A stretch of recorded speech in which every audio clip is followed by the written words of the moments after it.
série PCC, Poder Secreto, recém-lançada pelo serviço de streaming HBO Max, mostra as origens da maior facção criminosa do Brasil por meio de uma série de entrevistas com quem participou de sua criação. Casos de José Márcio Felício, o Geleião, e Orlando Mota Júnior, o Macarrão, e também daqueles que se dedicaram a combater a facção.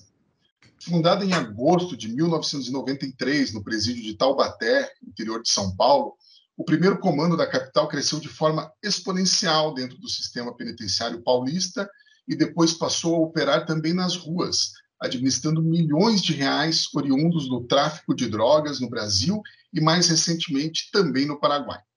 Convidamos Thaís Nunes. Prazer, Thaís. Obrigado por você aceitar o convite.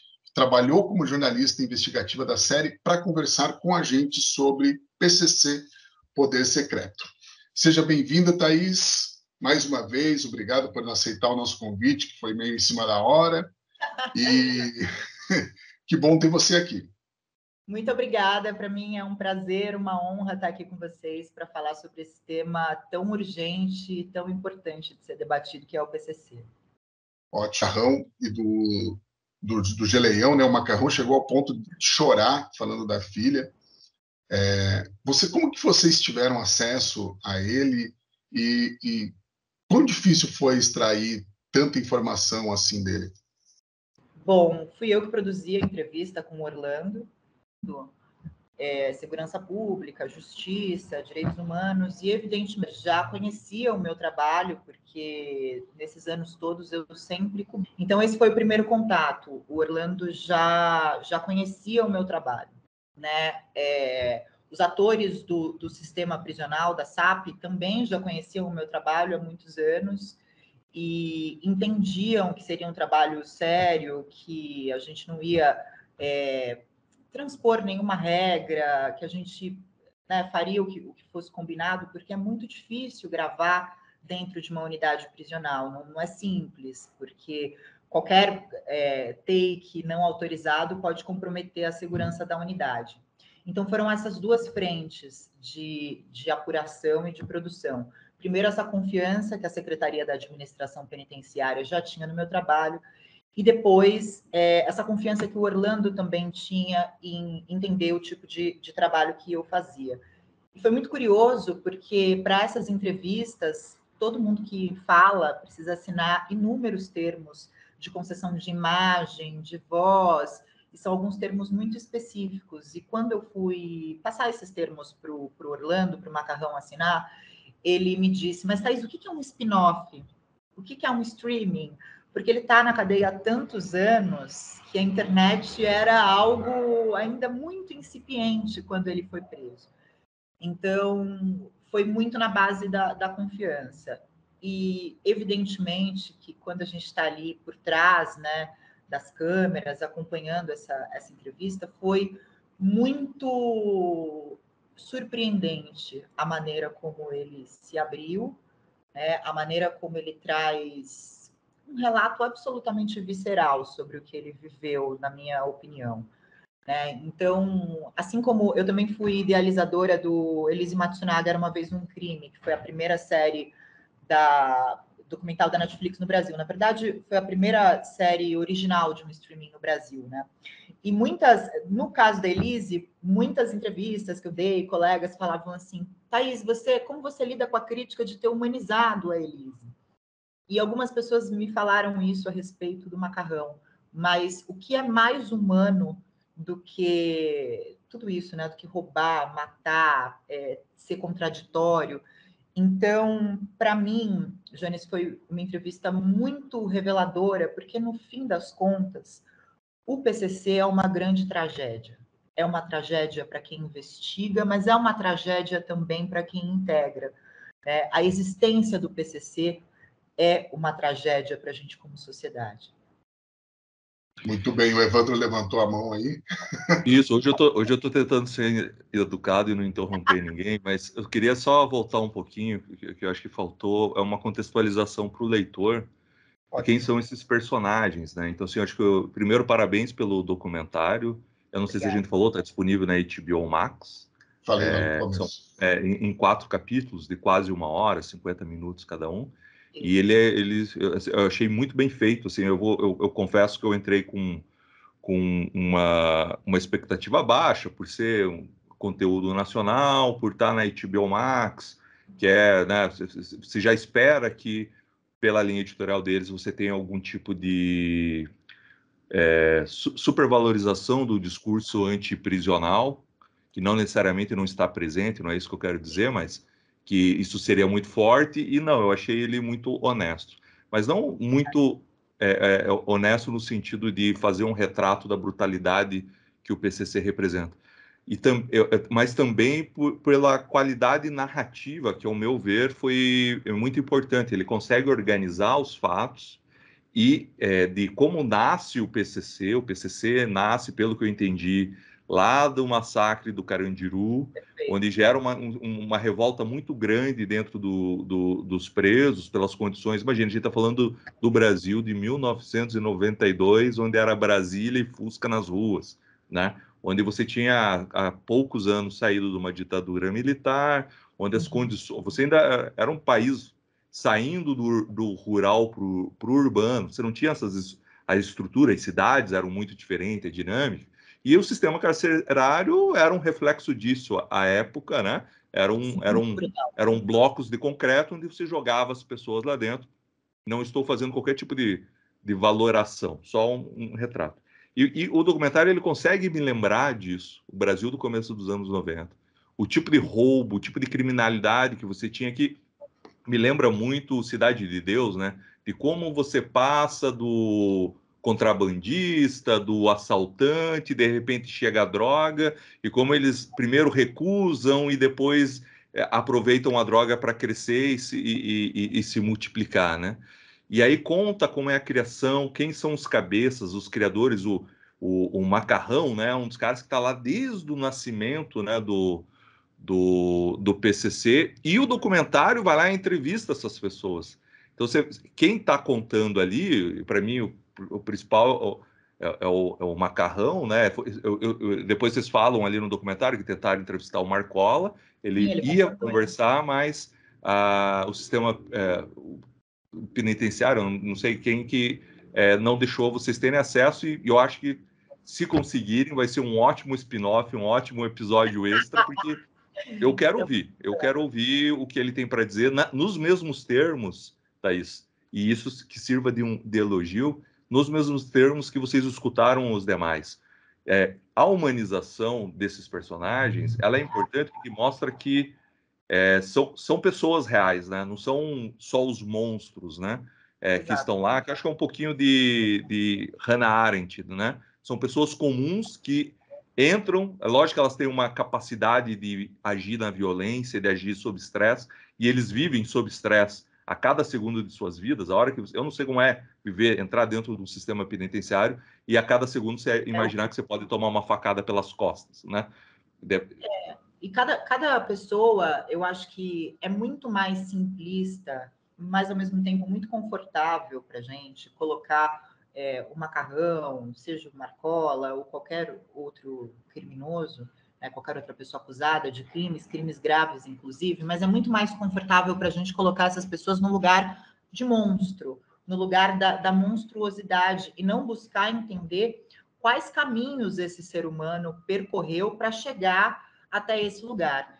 E eu acho que isso era o que mais me interessava em ouvir o Orlando, né? O Macarrão teve um papel importantíssimo no PCC, porque isso não é opinião, tá? Isso é fato de quem investiga e dedicou a vida a investigar essa facção criminosa, tá lá no documentário, de que o PCC nasce no início da década de 90 com uma motivação social.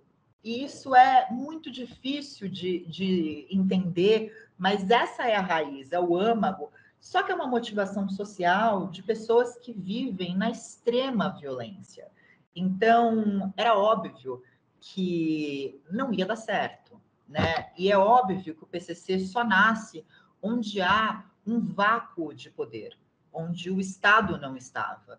E a fala do Orlando é muito interessante, porque além de ele é tão importante para a estruturação do PCC, porque ele inventou o que eles chamam de cebola, que é a contribuição mensal e a ideia de que quem está na rua abastece e financia quem está dentro da cadeia. Então, é como se fosse uma espécie de sindicalização do crime. Ou uma maçonaria, né? Uma maçonaria, a gente é horrível fazer essa comparação, mas durante o processo de pesquisa, né, durante as salas de roteiro que perduraram aí por mais de um ano, era impossível não fugir dessa comparação de uma maçonaria do crime. E, além disso, o Orlando também foi o responsável por ter a ideia e fazer acontecer a sintonia dos gravatas, que são advogados corrompidos que trabalham para integrantes da facção, levando e trazendo recados além dos muros.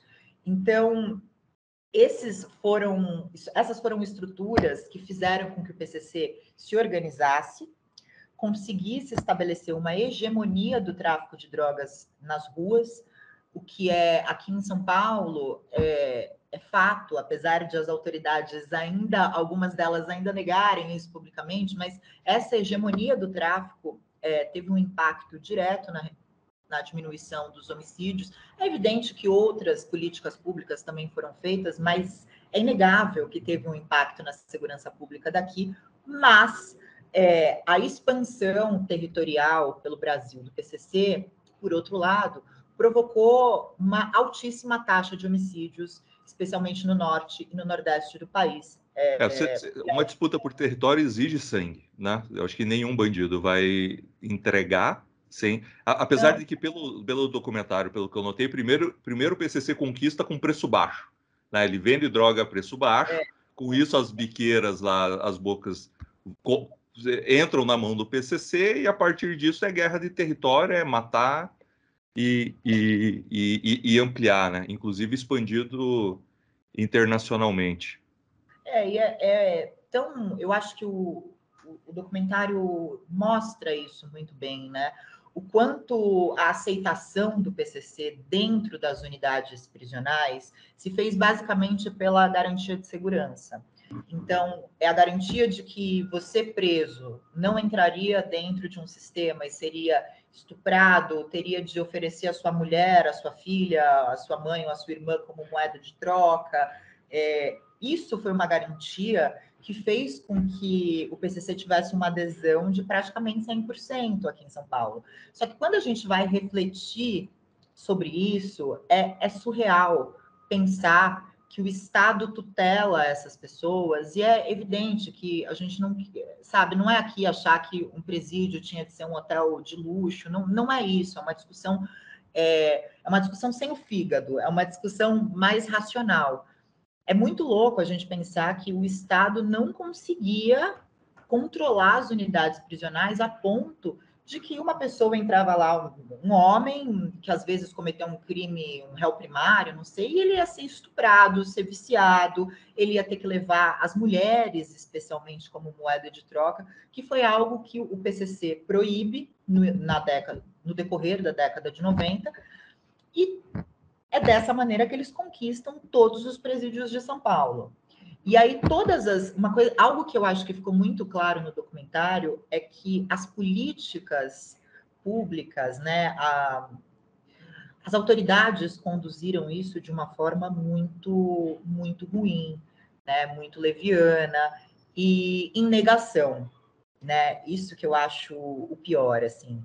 O governo demorou 10 anos para admitir que o PCC existia. Um grande colega meu, que foi quem descobriu a existência do PCC, que é o jornalista Josmar Josino, um dos meus mestres no jornalismo, ele diz isso, ele me conta, olha, eu fiz inúmeras reportagens em que os secretários da segurança da época vinham a público dizer que era mentira, que as minhas matérias eram mentirosas.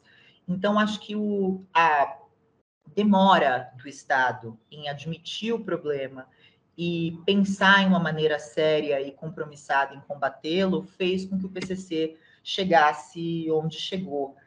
Sabag, deixa eu só... E onde vai chegar, a gente Imagina, viu, gente? Eu não tenho Então, essa deixa eu só interromper aqui o Sabag que pediu a voz, mas enquanto você estava falando, eu estava fazendo cobertura aqui no Paraná e nessa época, começo dos anos 2000, o Maio Vermelho ali, quando teve a tomada das cadeias, essa posição, essa estratégia de São Paulo, ela foi exportada para os estados. Então, quando você começava a ter os casos de ônibus pegando fogo na rua, que era óbvio que é crime organizado, é terrorismo, não existe a menor sombra de dúvidas que seja um crime passional, que seja alguém que simplesmente acordou e falou, vou botar fogo em ônibus.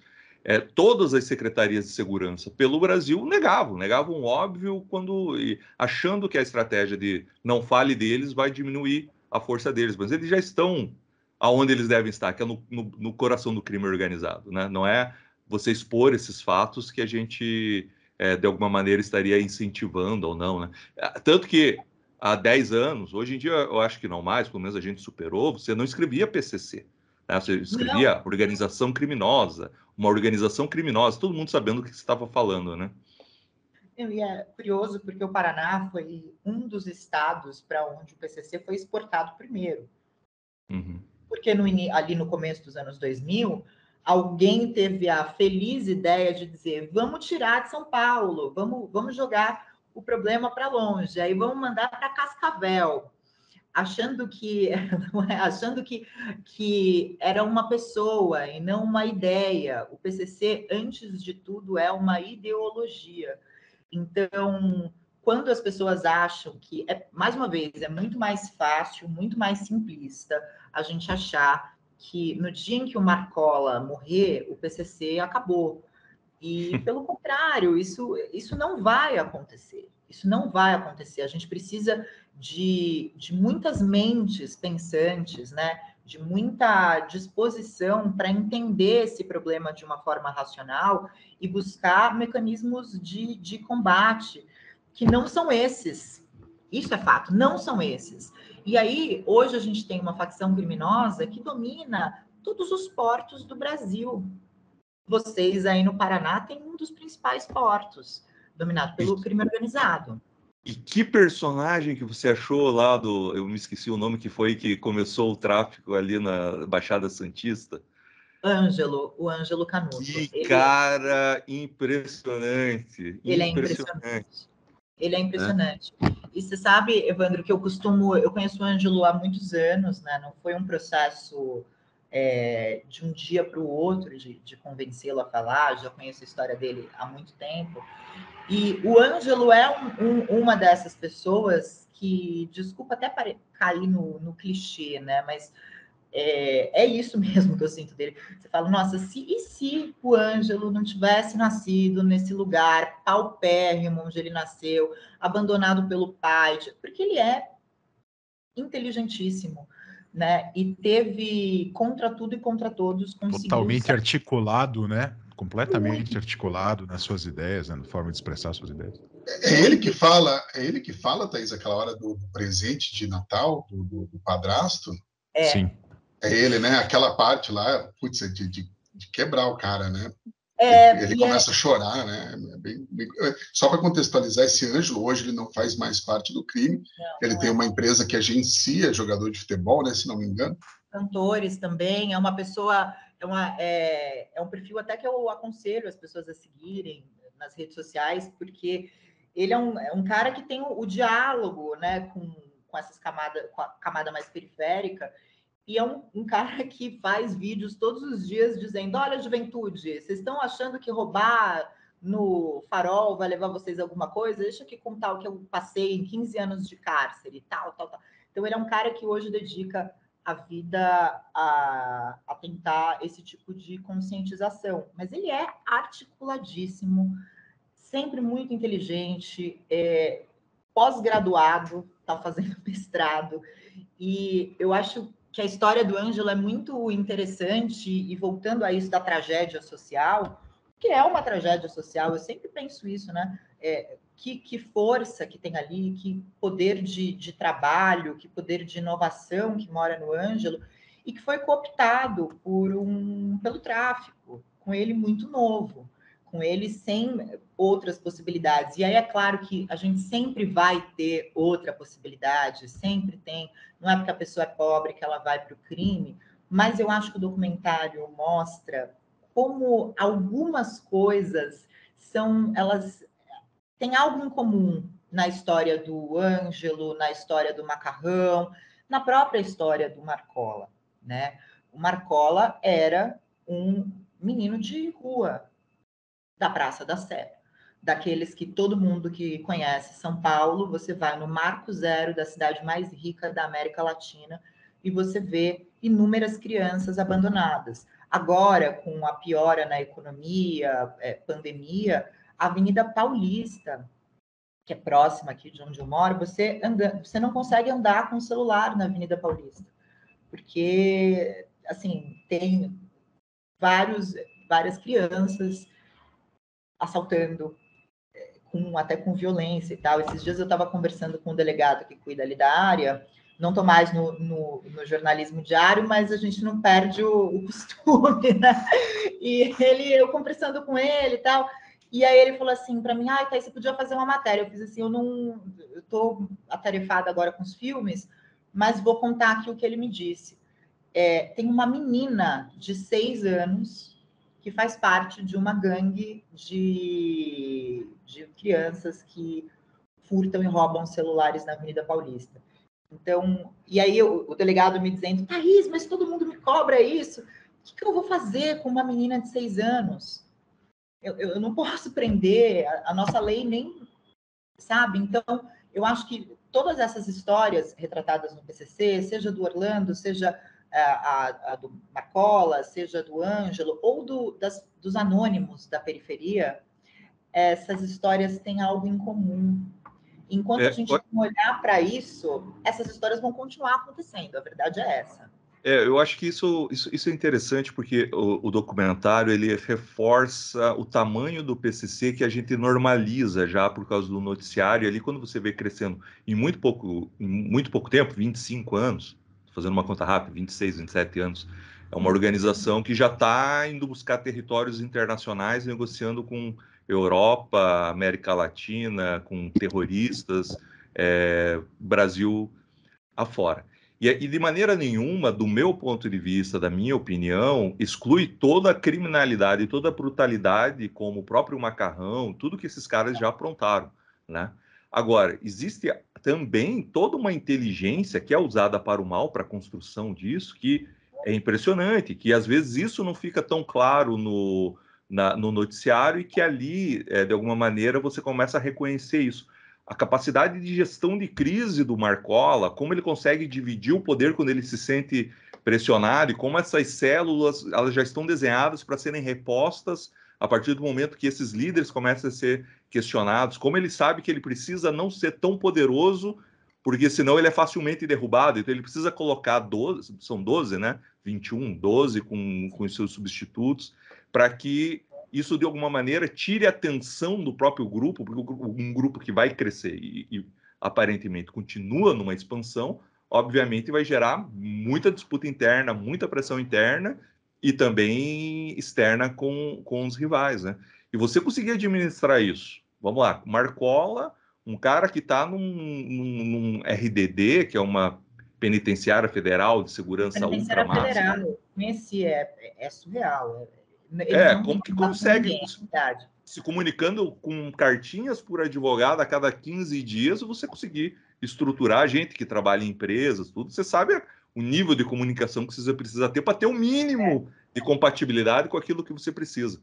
Então, assim, são coisas impressionantes. E eu não estou elogiando, eu estou só reconhecendo, né, que esses caras, nesse ambiente brutal de crime, eles têm que ter um diferencial gigantesco que está exposto ali no documentário. Pois é, e a gente, quando vocês abriram aqui o podcast, né, tem isso, né, a gente vê em várias reportagens, as facções criminosas movimentam milhões de reais. Eu sempre dou risada com esse M de Maria, porque eu acho que a gente tem que começar a falar bilhões com B de bola, assim, porque é muito dinheiro, sabe? A cocaína vale mais do que ouro.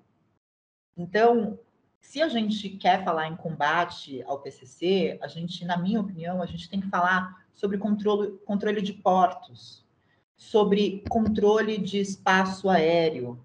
E eu não estou falando de espaço aéreo, aeroporto de Congonhas. Eu estou falando das pequenas pistas, essas pistas que ficam em fazendas, né, aqui no interior de São Paulo, no interior do Paraná, no interior do Mato Grosso, sabe? Então, é muito dinheiro envolvido. E dinheiro atrai dinheiro. Dinheiro sujo atrai dinheiro sujo. Em todas as reportagens que eu já fiz, e principalmente a gente teve uma opção criativa de tornar o PCC Poder Secreto como um documentário histórico sobre o PCC, de apresentar para essa audiência nacional, mas especialmente a audiência internacional, o que é essa facção criminosa, que hoje é a maior facção criminosa da América Latina. Então, assim, é uma das maiores facções criminosas do mundo. O PCC só bate de frente com as facções criminosas mexicanas, que são responsáveis pela distribuição de cocaína nos Estados Unidos. Mas a cocaína que vai para a Europa, ela passa necessariamente pelo Brasil. Nosso território é imenso, então a proposta criativa da série era essa. Mas, para além, que é aquilo que fica no 4º episódio, sem dar spoiler, que são a era dos multitraficantes, né, dos grandes traficantes, dos traficantes riquíssimos, ela está aí e ela bate em várias outras coisas, porque lavagem de dinheiro do tráfico é a mesma lavagem de dinheiro do político corrupto, é a mesma lavagem de dinheiro de quem desviou máscara e insumos na Covid, é a mesma lavagem de dinheiro do garimpeiro.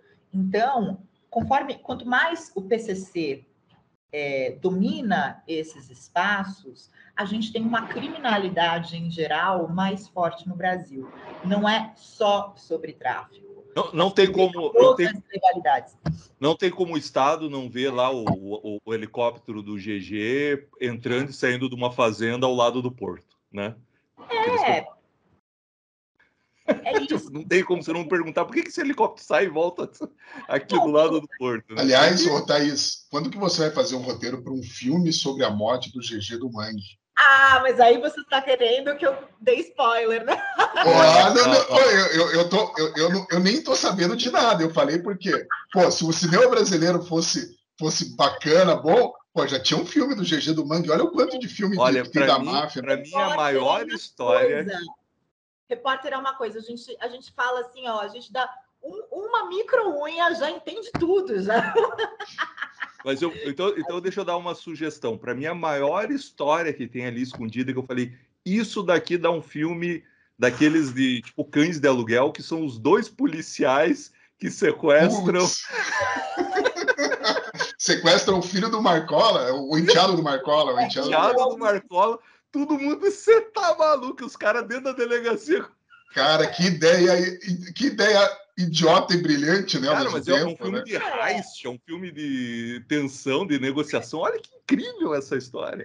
A gente dando spoiler, assim, hoje, né, como eu disse, eu trabalhei 15 anos em jornalismo diário, não estou dizendo adeus para a redação, enfim, jornalismo é uma cachaça, né? A gente gosta, a gente ama, sente falta, mas agora, no próximo ano, eu estou nessa onda de ficcionalizar histórias reais mesmo.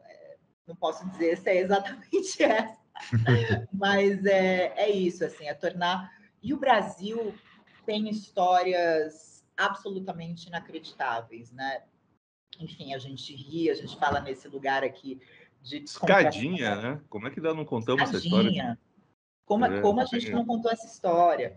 E é muito interessante porque o Pablo Escobar, por exemplo, né? Eu sempre falo isso, assim, que as pessoas, mas vai fazer série sobre o PCC, aí liga e assiste tudo, né? Sobre o Pablo Escobar, sobre o El Chapo. É claro que tem o lugar da curiosidade, do entretenimento, né? O brasileiro está muito acostumado a consumir conteúdos de violência, é só a gente ligar a televisão à tarde.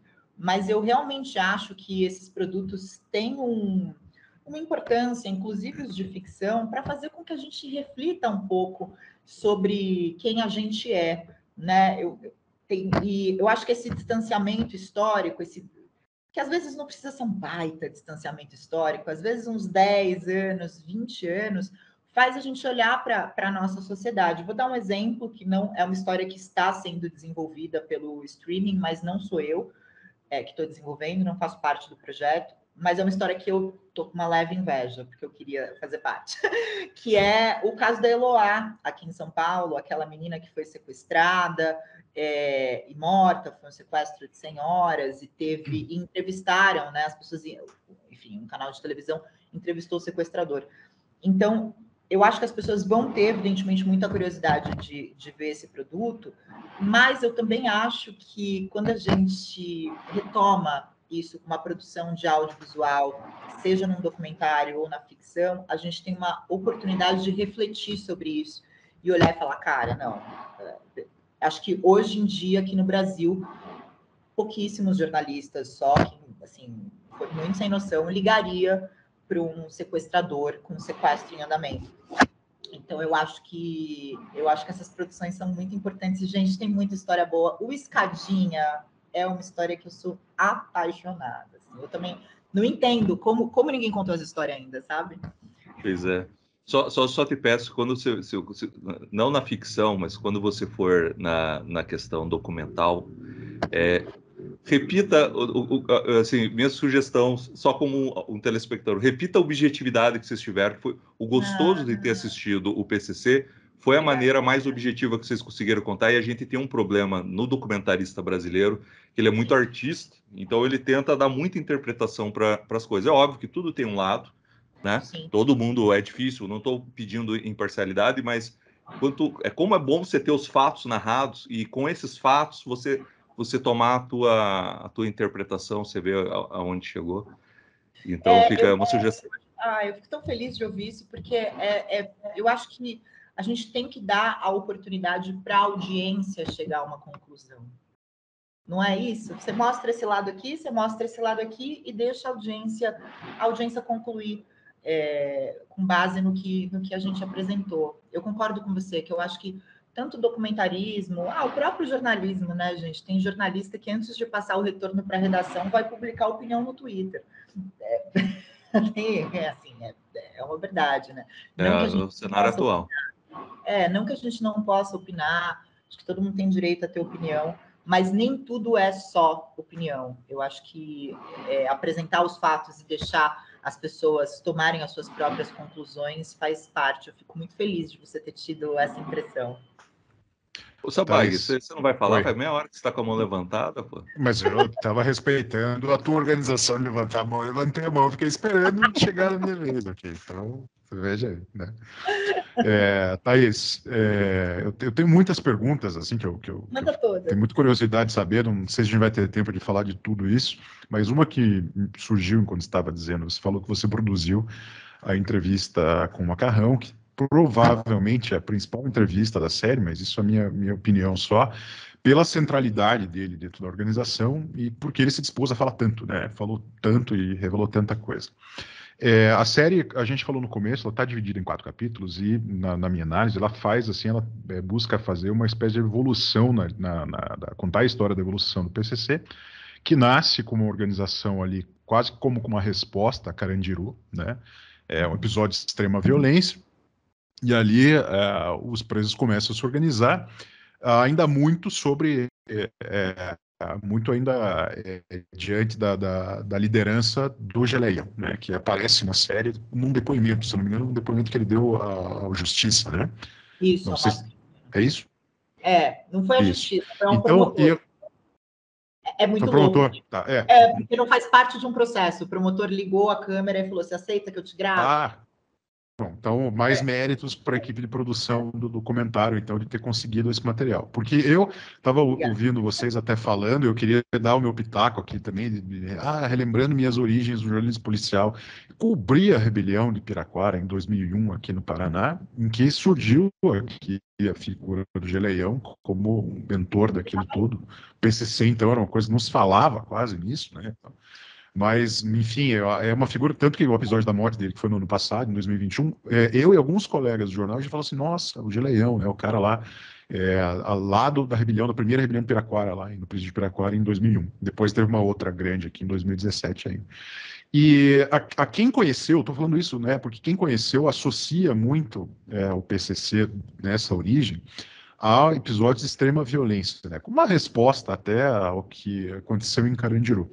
E o filme, o documentário, a série da qual você participou, ela mostra um pouco isso, nessa evolução, ela mostra um pouco como a facção ela vai mudando um pouco conforme vão mudando as lideranças, né? E o Macarrão, por exemplo, ele que tem esse depoimento tão importante, ele fala bastante a respeito dele, fica bem claro como a facção ela recorria mais à violência, no início, que era uma coisa quase uma reação natural, digamos assim, né? Que tem a ver um pouco, você casa ali com o depoimento do Geleião, né? Que ele fala muito a respeito daquilo, do sujeito entrar no sistema prisional e já ter ameaça de morte. Então, é aquela ideia do, né? Se não é você, sou eu, então é uma luta pela vida ali, né? Recorrendo muito à violência. E o Macarrão, ele fala muito disso, aconteceu esses episódios, e aí descambou para violência, né? E a minha pergunta, no final de contas, é para falar um pouco a respeito dessa moralidade do crime, né? Porque o estatuto, o primeiro estatuto do PCC, ele é muito baseado nessa espécie de código moral do, olha, nós temos limites, né? E aqui, entre os nossos limites, a gente não quer que você entre aqui, você vai ser protegido do quê? Da violência interna aqui do presídio. Então, você não está sujeito a morrer quando vira as costas, ou você não ter que trazer a tua família para ser abusada, ou qualquer coisa assim, a gente vai estabelecer certas regras. Não existe uma moralidade. O Macarrão, ele faz um pouco de referência a isso, né? Quando ele está falando assim, quando ele parece que lamenta que, em alguns momentos, a violência tenha se cedido, né?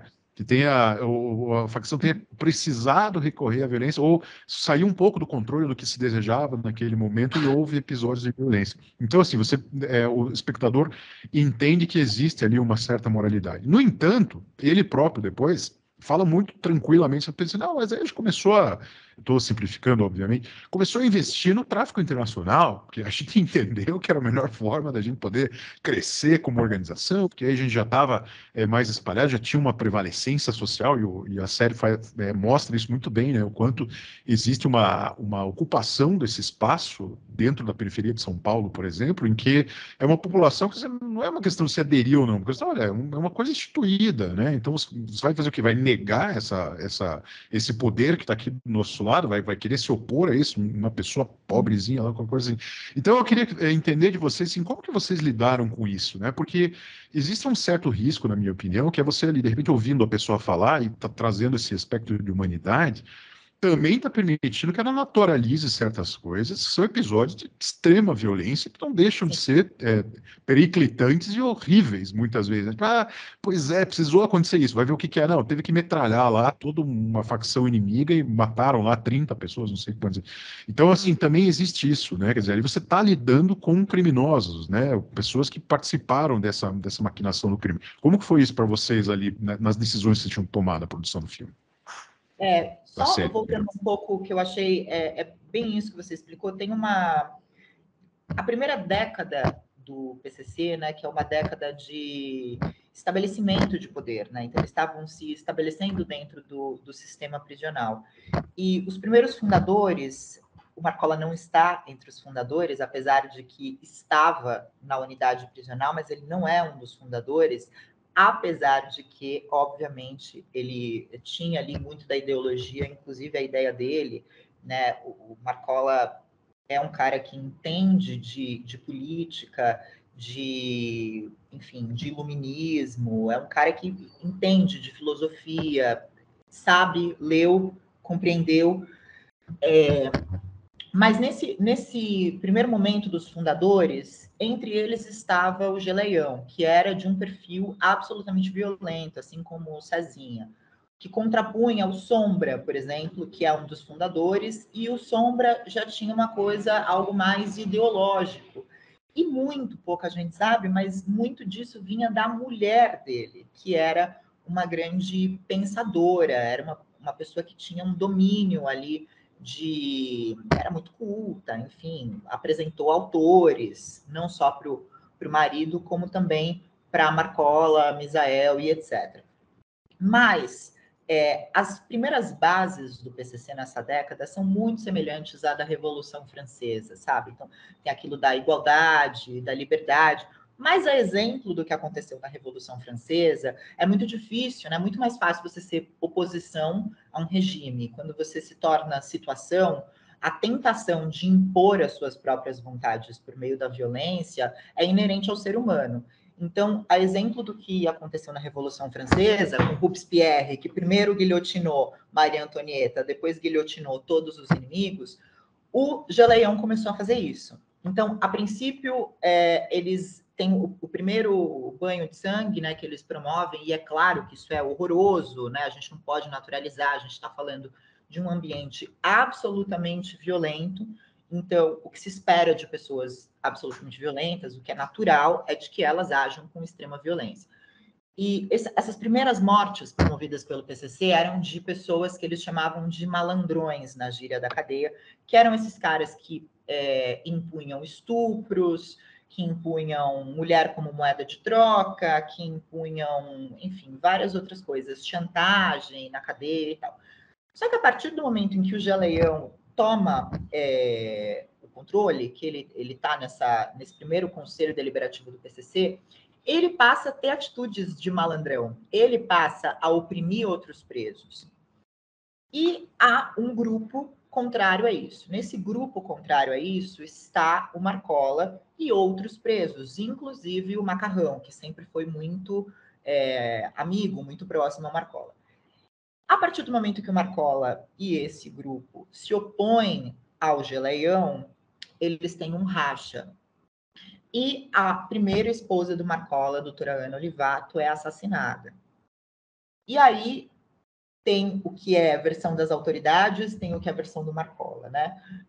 O Marcola diz que todos os presos ficaram ao lado dele, porque afinal, e isso as autoridades concordam, porque afinal o Marcola tinha um perfil muito menos violento em causa própria, sabe? De, sai da minha frente, assim, entendeu? E muito mais empresarial. O Marcola é um cara que queria ganhar dinheiro, afinal ele era assaltante de banco, que é o perfil desses caras todos, esses grandes ladrões, grandes criminosos. E que eles são muito respeitados na cadeia, né, Thaís? Os assaltantes de banco, né?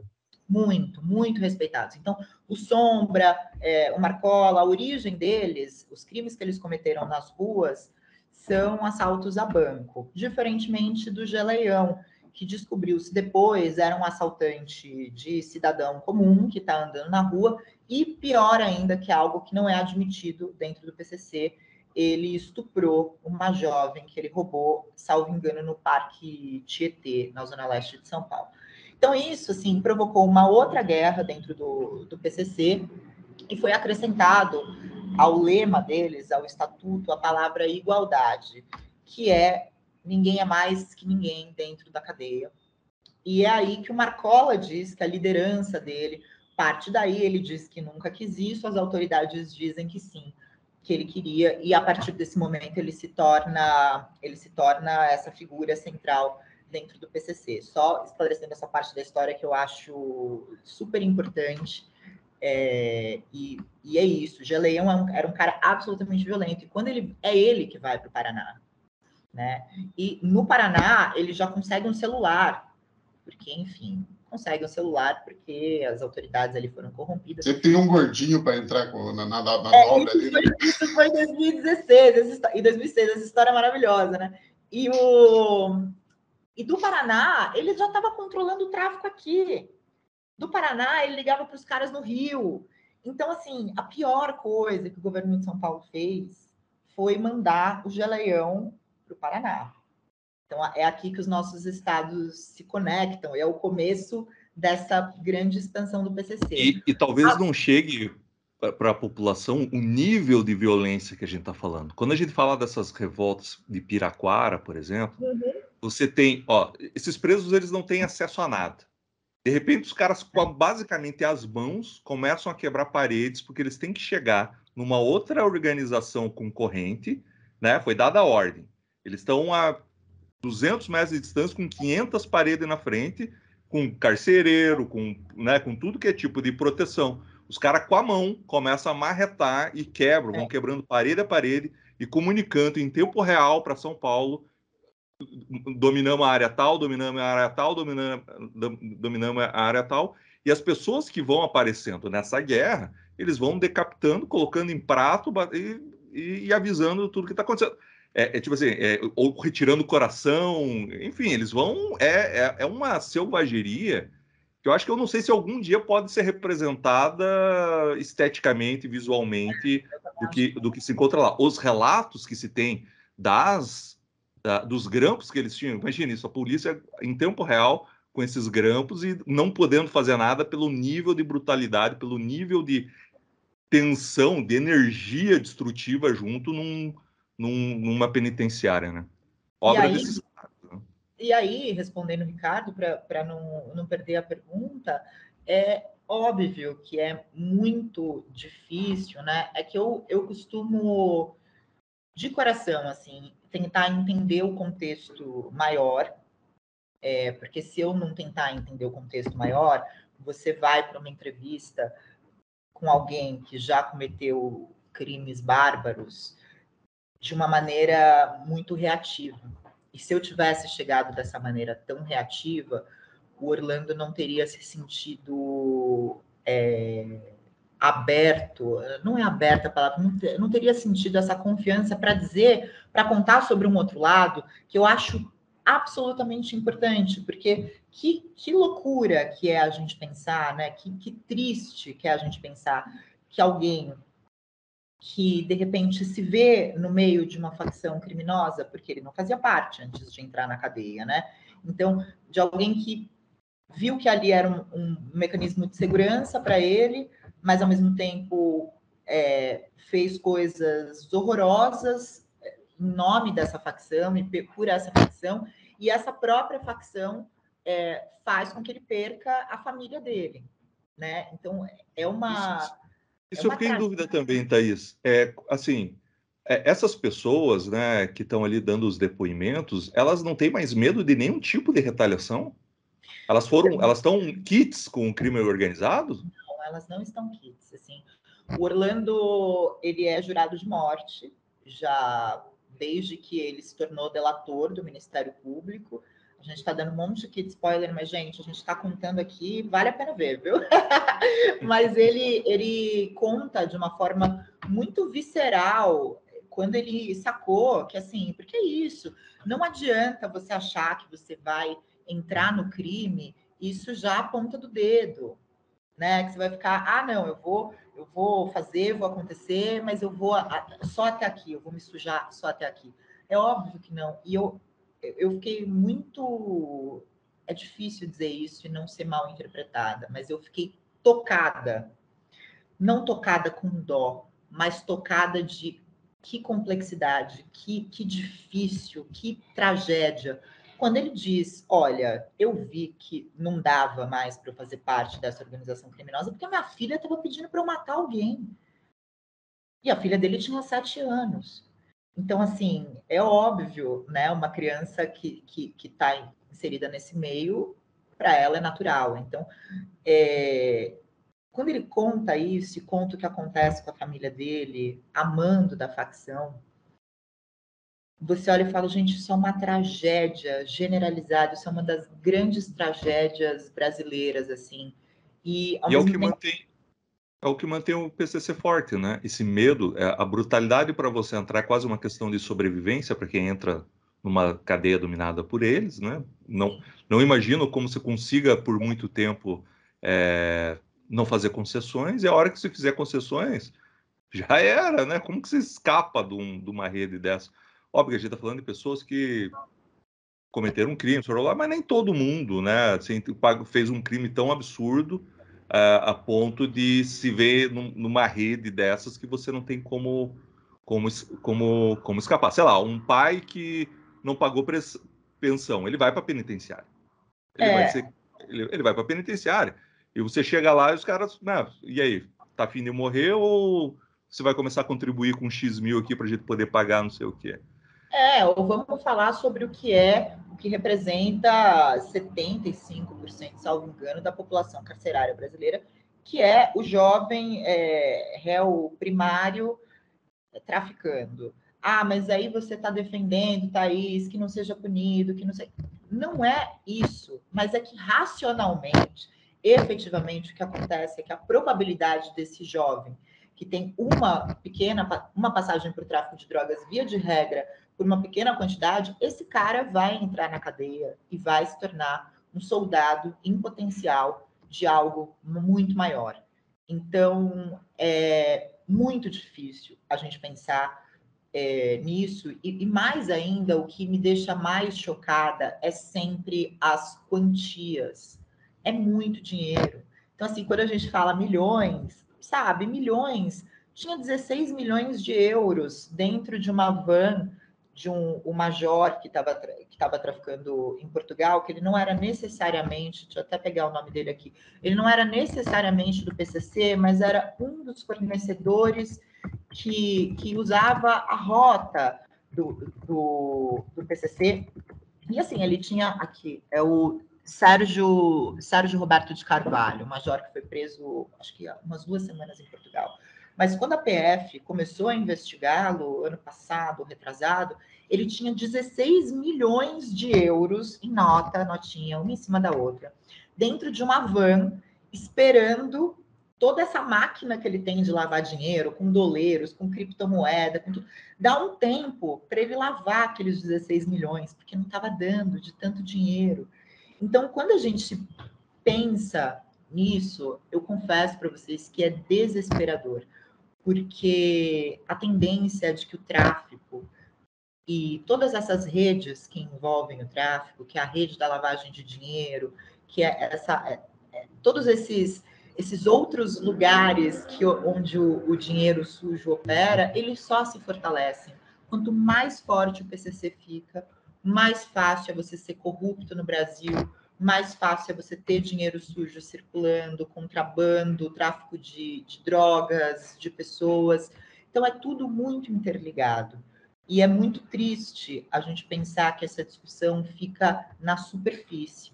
Ela fica com a gente escolhendo algumas pessoas, como o próprio Marcola, como se ele fosse o problema. Hoje, na minha opinião, e eu não costumo dar opiniões pessoais sobre esse tema, mas vou dar, na minha opinião, apontar o Marcola como o grande problema da segurança pública é uma cortina de fumaça para o que de fato precisa ser feito para o PCC ser combatido, ser enfrentado, né? Thaís, uma pergunta que fala de algo que não está no documentário. Qual é a relação do PCC hoje com a política brasileira? Olha, eu acho que a gente não sabe exatamente quais são os braços do PCC.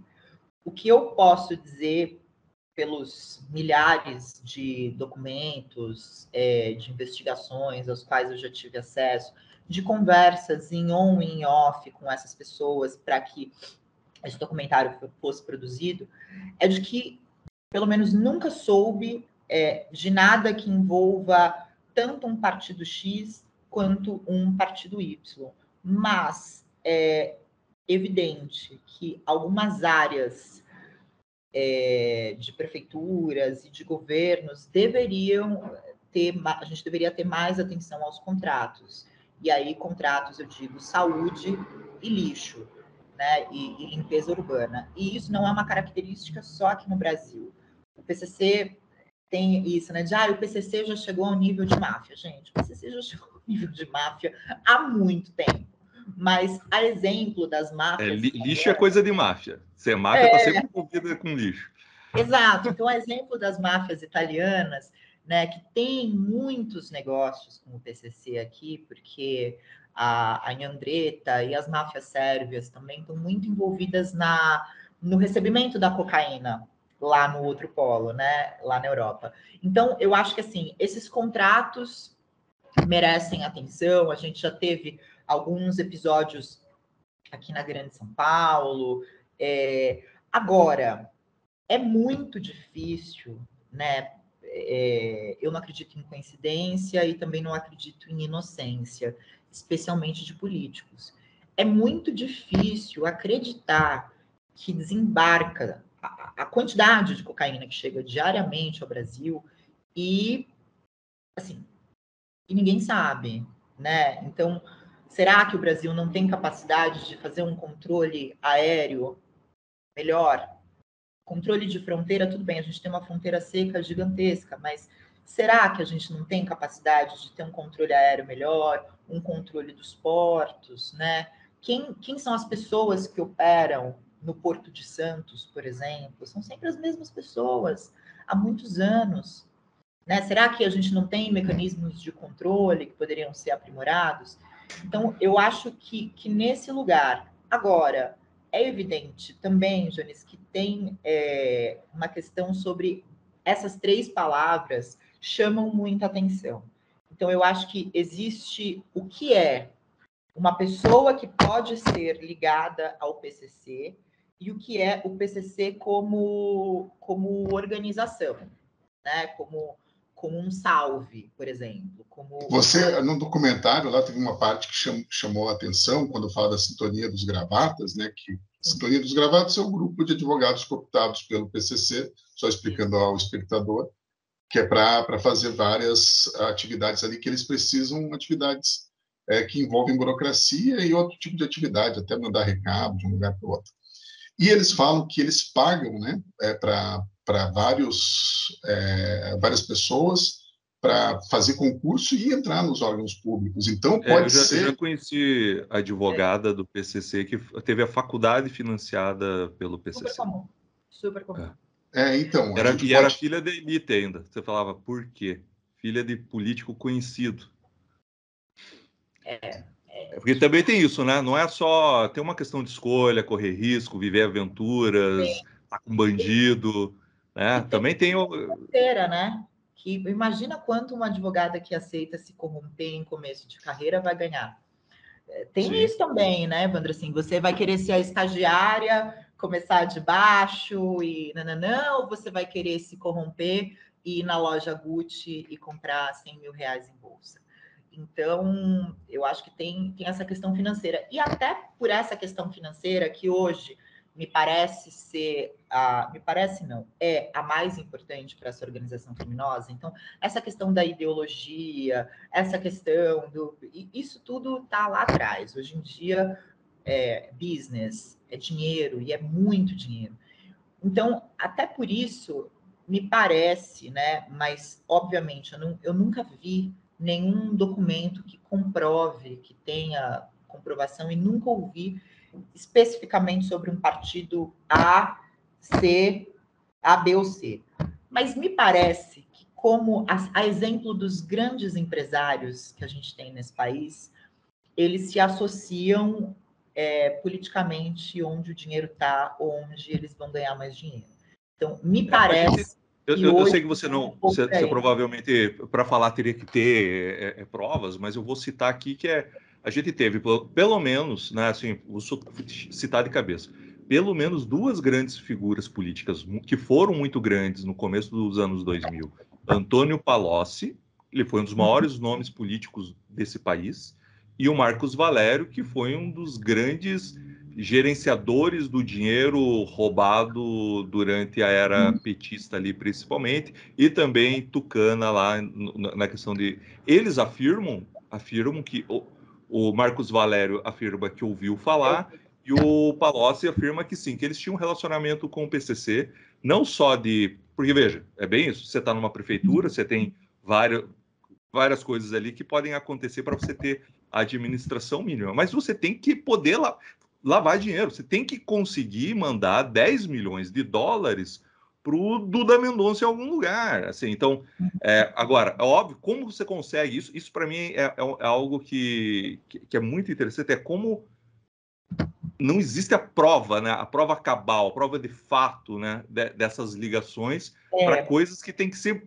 muito intensas. Para você lavar a quantidade de dinheiro que você está falando, Thais, uma coisa muito intensa, né? Então a gente assiste Breaking Bad, a gente conhece por Breaking Bad. um produtor de droga não conseguia lavar todo o dinheiro que gerava, né? Você lembra? Ele ia acumulando dinheiro, não tinha mais o que fazer. Agora, você imagina esses caras que estão em cada biqueira das favelas de São Paulo, na maior concentração urbana da América Latina, já estão dominando as cadeias do Paraguai, entraram na Amazônia, já deve ter os acordos com as Farc, já deve ter os acordos com outros...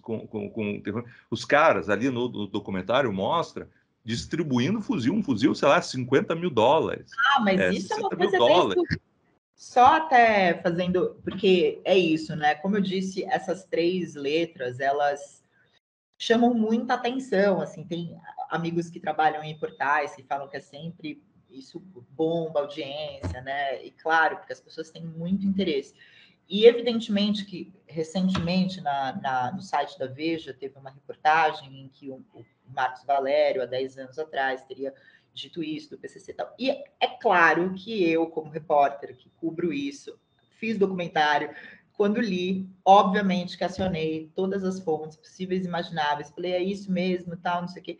E aí eu repito, e é o meu lugar, né, enfim, já que estamos falando disso, de que todas as pessoas às quais eu acionei e que ouvem esses caras há muitos anos, né, dizem que não há nenhuma prova concreta ou indício de que isso se possa provar ou de que isso seja verdade. E aí eu digo, o PCC como instituição, sabe, que eles tenham um acordo com X ou Y. Da mesma forma que muito já se levantou o quanto que o governo Bolsonaro estimulando as licenças de CAC, etc., o quanto que isso não está associado a crime organizado. E eu, da mesma maneira, também fui apurar e disse, olha, a gente não tem absolutamente nada que comprove que o governo Bolsonaro, por exemplo, esteja recebendo dinheiro do crime organizado para fomentar essa pauta. Então, é claro que não dá para a gente saber tanto um quanto o outro. Seria muito leviano, né, Thaís, apontar dedos, né? Exato. E é claro que o Marcos Valério tem uma participação importantíssima no PT, a gente sabe da história e tal, mas a gente também não pode esquecer que ele está no lugar de delator, né? De um delator que quer benefícios. Então, eu acho que nesses meandros, né, do PCC e da política, inclusive eu acho que é o passo a mais que a gente tem que dar. Porque quando a gente fala em combate ao crime organizado, na minha opinião, passa... assim, não tem como a gente deixar de falar da lavagem de dinheiro. E a lavagem de dinheiro nesse país é isso. O mesmo doleiro que opera, sei lá, para o governador preso, é o doleiro que opera para o traficante, né? Então, o crime de colarinho branco, ele está intimamente ligado ao tráfico internacional de drogas. Não tem como a gente combater um sem combater o outro. E a questão é, a quem interessa investigar, né? A quem interessa combater o PCC de fato, a quem interessa rastrear o dinheiro de verdade, porque onde está esse dinheiro? Nas mãos de quem circula esse dinheiro? Então, se você... Isso é evidente, eu já ouvi isso em off, não posso dizer de quem e tal, mas é isso, você conversar com quem opera para político corrupto, essa mesma pessoa pega o dinheiro do tráfico aqui e dá na mão do deputado, que é o mesmo deputado que pode ser do partido X, Y ou Z, que vai, com a grande hipocrisia que permeia a política brasileira, dizer que ele é contra o tráfico, que sabe que o macarrão é a pior pessoa do mundo. É evidente que o Orlando Mota Júnior, falando do documentário, fez coisas horrorosas, mas tem outros tipos de crime horrorosos no Brasil que fomentam essas atitudes e esses atos tão brutais do PCC. Acho que quando a gente não olhar isso de forma mais ampla, eu não vejo a menor esperança, sabe? E eu só queria fazer um contraponto e encerro aqui a minha participação, né, porque também já está Como valorizar, como proteger também outras figuras que a gente acabou não falando, que estão no documentário, que é o promotor, a desembargadora, os juízes, que estão ali, entregaram a vida, né? Eles não têm mais uma vida para ser desfrutada no sentido com a liberdade que a gente tem, para eles poderem perseguir essa organização criminosa com a vontade, com a paixão não, mas com a missão, né, que eles se impuseram sem ninguém cobrar deles, né? Sem essas pessoas aí que, para mim, são heróis. Não queria dizer heróis, porque as pessoas hoje em dia não querem mais ter heróis, né? Não sei o quê, mas, pô, o que é uma pessoa dessa que vive cercado de policiais porque sabe que o PCC, a maior quadrilha do mundo, está querendo matar ele dia e noite, né? Beleza. E como que é o nome do procurador? Lincoln Garcia. Lincoln Garcia. Que incrível. E ele fala, né, no comentário ali, que ele não pode mais sair de casa ele não pode sentar na calçada de um bar, não pode sair para pescar, que ele falou, adorava pescar, porque ele vai ser morto, né? Ele combateu ali. Aliás, ele é um nerd, né, do combate ao crime. Ele é. Quando ele mas não é só isso, Jones. Não é só isso. E teus pais? E teus filhos? E teus irmãos? E aqui ele fala, né, da mulher dele, né? Que a mulher dele fala, nossa, você acabou com a nossa vida. Cara, que complicado aquilo, né? É muito triste. Eu acho que, bom, é emocionante, né? Assim, a gente no set, quando ele diz isso, porque o Lincoln dá muitas entrevistas, ele é uma pessoa que inclusive faz parte do que ele faz, comunicar ao público por meio da imprensa, né? Mas ele nunca tinha dado uma entrevista assim, tão íntima, né? E eu não tenho essa resposta para dar o que fazer da vida do Lincoln, como proteger a vida do Lincoln.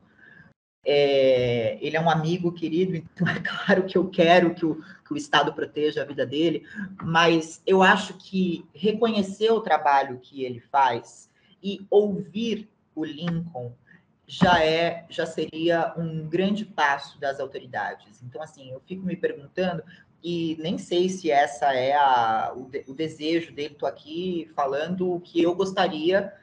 Não sei se é isso que ele quer da vida, mas eu adoraria ver alguém como Lincoln em um cargo de decisão, sabe? Em um cargo que permita que ele pense políticas de segurança pública a nível nacional, por exemplo. Querendo ou não, o Lincoln continua sendo, e máximo respeito, é importantíssima a função dele, não estou diminuindo, mas ele é um promotor de justiça, de Presidente Prudente. Então eu fico pensando, né, e fico me questionando o que a gente, como Brasil, espera para ter alguém que dedica a vida como ele dedicou, num cargo-chave, né, num cargo importante, em que ele pudesse articular políticas públicas nacionais, por exemplo. O Lincoln sabe muito de como o PCC atua no Paraná, no Ceará. Então, eu acho que a valorização institucional é o que nos cabe como sociedade cobrar que ele tenha, porque ele é a típica pessoa que eu gostaria que estivesse em um lugar estratégico e que pensasse em novas possibilidades de combate ao crime organizado. Agora, como defender a vida dele, eu não sei dizer, né? Como defender a vida de agentes penais que foram mortos, eu acho que é o segredo para a segurança pública, né? Que é a gente fortalecer a inteligência, os mapeamentos. Não adianta a gente achar que violência nesse nível se combate com o policial de fuzil na mão na rua, no patrulhamento ostensivo. É evidente que esse tipo de policiamento é muito importante, mas a gente precisa ter uma polícia inteligente, organizada, motivada e bem remunerada. Muito bem.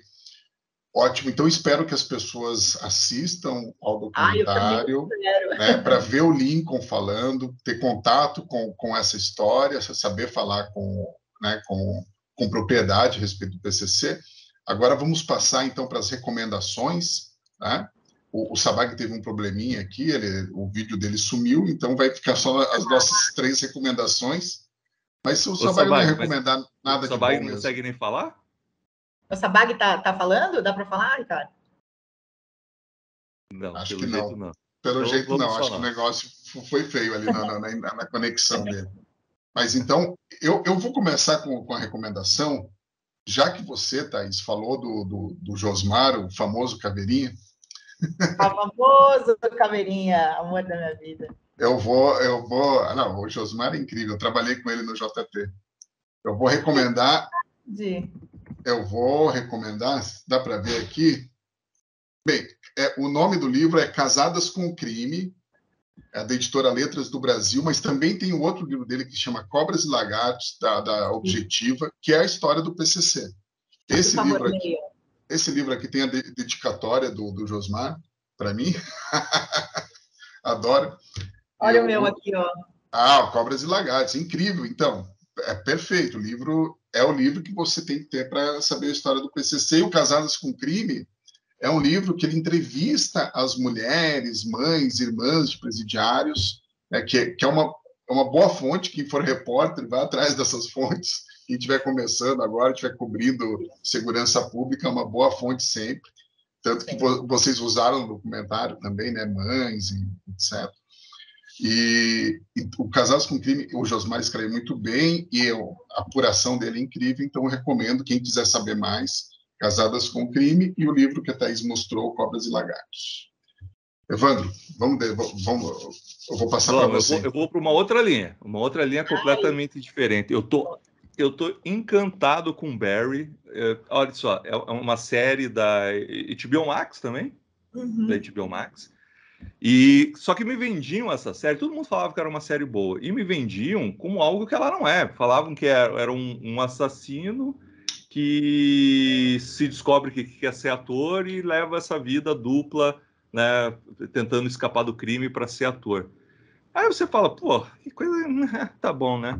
Aí você começa a assistir no segundo, terceiro episódio, é incrível, assim, porque na verdade é um Breaking Bad para TV. Ele é exatamente a mesma história.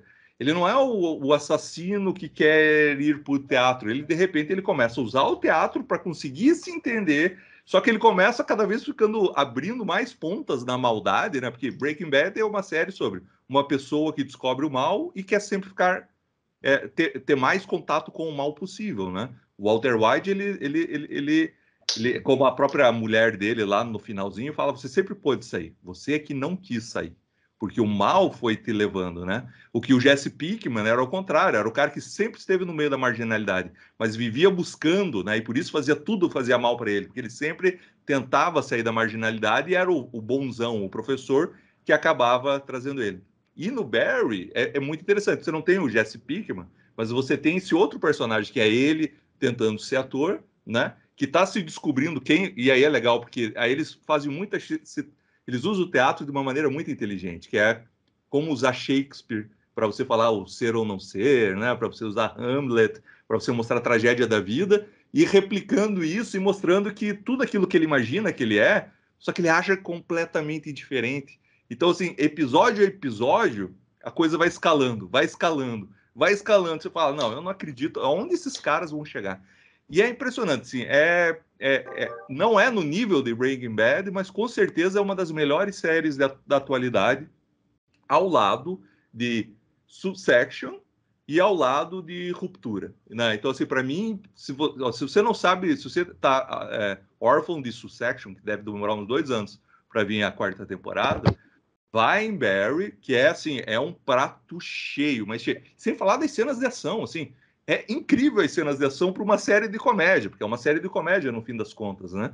E eles vão lá, eles fazem, e é tudo meio a moda Cães de Aluguel de Tarantino, tá indo para um lugar e vem um final do Hamlet e tudo sai do esperado, violência, e, cara, é incrível, assim, eu tô realmente recomendo com muita veemência para todo mundo que ouviu falar que era bom, mas não se convenceu pelo plot, é que o plot é muito mais profundo do que isso. Sem falar nas atuações.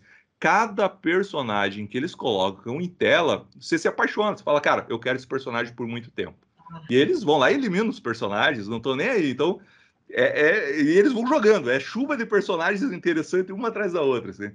Incrível, incrível. Fica aí a recomendação. Muito bom. Muito bem. Vou começar a assistir hoje já. Também me deu vontade. E Fala, a minha? Thaís. A tua. Apesar de não ter te avisado com antecedência, então estou te colocando numa fria aí. Gente, não tem problema, eu sou absolutamente viciada em streaming, aquelas. Por isso que fui trabalhar com isso. Olha, eu assisti um documentário alemão chamado Os Reféns de Gladbeck. É uma história que aconteceu no fim da década de 80 e não tem entrevista de ninguém, são imagens 100% reais, com uma montagem absolutamente primorosa. É um caso de true crime, um sequestro que aconteceu, foi televisionado, durou 55 horas e o final é absolutamente surpreendente. Sabe, é um longa documental, 1h30 mais ou menos, daquele tipo, putz, abri um vinho e quero assistir algo que tem começo, meio e fim naquela mesma noite, sabe? Só que é do tipo assim que eu comecei a ver que eu tava com uma dor no rosto e é porque eu tava com a boca aberta, juro. Eu fico assim. Não. Aonde está disponível? Tá na Netflix, disponível na Netflix, alemão, assim, eu adoro cinema alemão, música alemã, design alemão, acho que eles são muito, é tudo muito moderno, assim, apesar de ter Só algumas ideologias que não vão bem ali. Algumas não, várias, historicamente, é péssimo. Mas os alemães eles vão muito bem no cinema, né? Então tem aquela música também meio eletrônica, assim, que particularmente não é o som que eu curto ouvir, mas nesse documentário é um primor. E especialmente para nós, jornalistas, para quem é estudante de jornalismo, que estiver ouvindo a gente, é fundamental. Professores de jornalismo também, acho que vale assistir e exibir para os estudantes, porque rende uma boa discussão. Pode repetir o nome para a gente, Thaís? Claro, Os Reféns de Gladbeck. Gladbeck. Perfeito. Thaís, muito obrigado. Muito obrigado pela sua participação. Esse programa acho que ficou muito melhor do que normalmente a gente grava, justamente para você poder ajudar e contar todas as histórias dessa área cinzenta, né, vermelha, no sentido sanguinário que a gente tem no país. E, infelizmente, o Sabag teve problemas com a conexão. Esperamos que tenhamos gravados tudo e que tenhamos um programa aí, né, Jones? E aí, até a próxima semana, então, pessoal. Valeu. Obrigado a todos. Thaís, brigadíssimo pela sua participação. Sou teu fã já há muito tempo, né? Você já fez freela para a Gazeta do Povo. Já escrevi para vocês, me chamem. Com certeza. E agora, né, teu pai está valorizado. Não sei se a gente vai ter cacife para contratar, mas não, mas é sempre ótimo e é muito bom todos os teus insights, tudo que você falou aqui para a gente. Então, e quem está nos assistindo, assista também a série PCC, Poder Secreto, na HBO Max. É isso aí. Muito obrigada, gente. Foi um prazer estar aqui com vocês. Me diverti muito, foi um papo super inteligente. Espero voltar para falar dos próximos projetos, quando sair, claro. Obrigadão. E até a próxima semana, gente. Então, o pessoal que está nos assistindo, obrigadão. Tchau, tchau.